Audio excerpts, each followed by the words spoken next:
A lot of us want to do the goodness of God, but we don't want to do the disciplines of God. And one of the disciplines of God is that we see in the illustration of Jesus Christ, when Jesus Christ went and he cut the fig tree down. See, a lot of us don't want to cut certain things off that is not producing any fruit. Like Jesus Christ, he cut down that fig tree because it was not producing any fruit. What in your life that is not producing any fruit? Who in your life that is not producing any fruit? What relationships that you need to cut off that only come back, just like the leaves on the fig tree? They come back every year. They do the same old thing.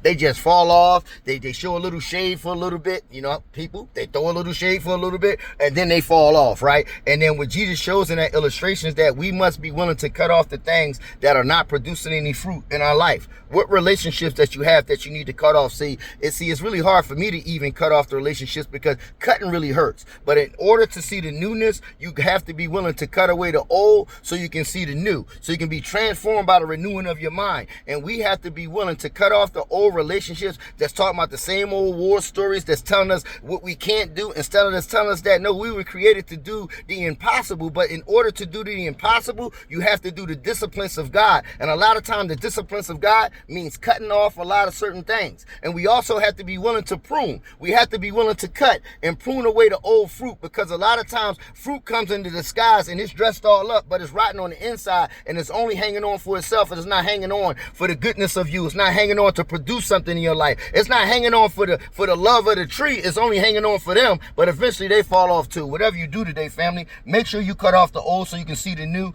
And you know what time it is, family. I love you, especially if you don't love me. Walk in your newness.